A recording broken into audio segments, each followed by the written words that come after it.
Hello, first graders. It's Miss B here with another great book to read. The book that I picked out today is called The Most Magnificent Thing, and it is written and illustrated by Spires. But before we dig into that book, I wanted to talk to you about something called passion for growth. If you remember last week, we talked about a different VBO, and remember, a VBO is what we value, it's how we behave, and it's the outcomes that we want to achieve in our school community. So the VBO we talked about last week was owning the moment. And this week we're going to talk about having a passion for growth. So when you have a passion for growth, that means that you have a relentless effort to pursue greatness. So let's talk about the word relentless, because that's a pretty big word, right? So relentless means that you have continuing strength and intensity. So if you have relentless effort, that means that you have effort that you're putting forth to something, and you keep going and going with the same amount of strength that you had the first time. Like if you ride your bike and you fall down, you can get back up and have relentless effort to try again until you become better at riding your bike. So passion for growth also means that we embrace productive discomfort. We persevere and we take risks. Persevere is a really big word, and I want you to try and lock that in your brain. To persevere means to continue to do something, even if it is hard. That's like a lot of things in life, right? Sometimes things are really hard and you could just say, you know what, I quit, I give up, I'm not doing it. But to persevere means you get back up and you try it again and again and again, even if it's difficult for you.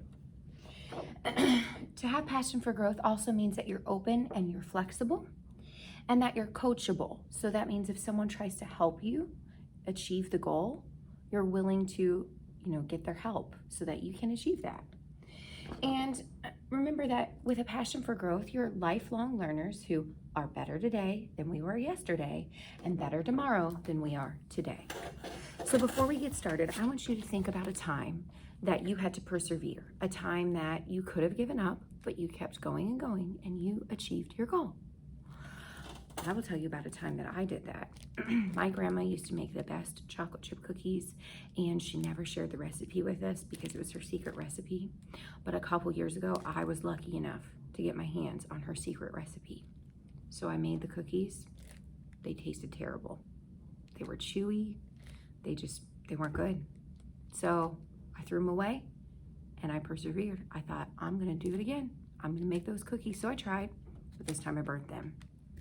So again, I could have given up, but I thought, no, I want to be able to make chocolate chip cookies like my grandma. So you know what I did? Threw them away and started over again. And this time I achieved greatness. I learned how to make those delicious cookies just like her. Okay, so let's see how our main character here perseveres and how she has a passion for growth. The Most Magnificent Thing by Spires. This is a regular girl and her best friend in the whole wide world. They do all kinds of things together. They race, they eat, they explore, they relax. She makes things, he unmakes things. And one day, the girl has a wonderful idea. She is going to make the most magnificent thing.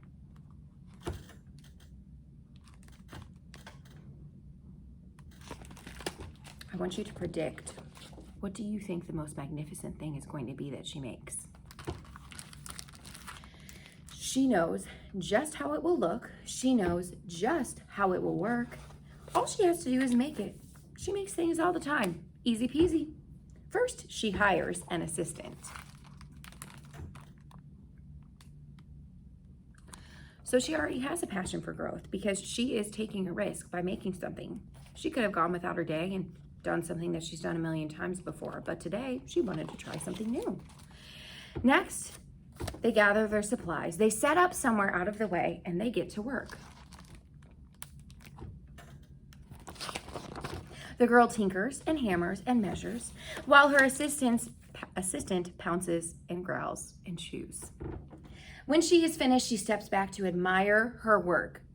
She walks around one side and her assistant examines the other side. It doesn't look right. Her assistant picks it up and gives it a shake. It just doesn't feel right either. They're shocked to discover that the thing isn't magnificent or good. It isn't even kind of sort of okay. It's all wrong. The girl tosses it aside and gives it another go. All right, so I think the key phrase there is that she gave it another go. That is definitely having a passion for growth. She could have given up now. She could have thrown that in the trash and went home. But instead, she brushed herself off and she said, you know what? I'm gonna try it again. I'm gonna give it another go. She smooths and wrenches and fiddles. Her assistant circles and tugs and wags. And when she is finished, she stands up and she takes a long look at it. Her assistant gives it a nudge with his paw. The thing is still wrong. She decides to try again. So at this point, she's kind of embracing productive discomfort like we talked about. So it's a little uncomfortable because she keeps messing up, but she is trying it. She wants to, achieve greatness. So she's gonna keep going. The girl saws and glues and adjusts. She stands and examines and stares. She twists and tweaks and fastens. She fixes and straightens and studies.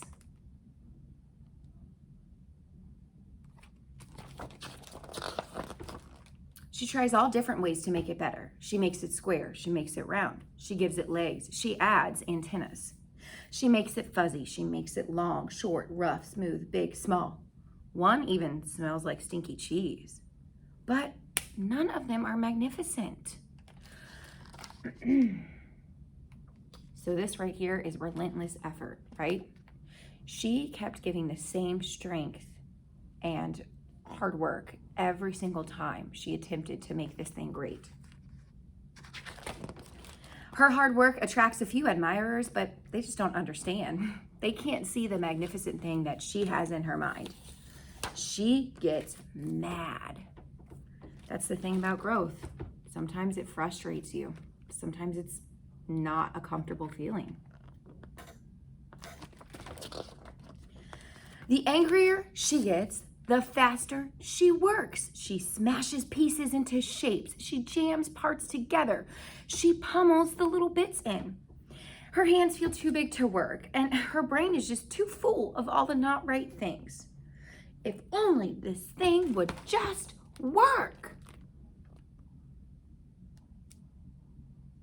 Raise your hand if you've ever felt that way. Just like, oh, why won't this work the way I want it to? That happens sometimes when you have a passion for growth. Crunch. Ooh, what'd she do, guys? Look. The pain, it starts in her finger. It rushes up to her brain and she explodes. Not her finest moment.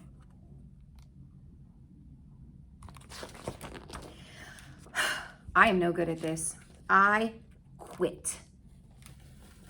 So sometimes when you have a passion for growth and you're trying things that make you uncomfortable and that are really difficult for you, sometimes you don't want to persevere. Sometimes you just want to give up when it gets hard. Her assistant suggests a walk. I want you to think, is she really going to give up right now? She's come this far. Let's see. It's not much help at first, but before long, she does start to feel different. And bit by bit, the mat gets pushed out of her head.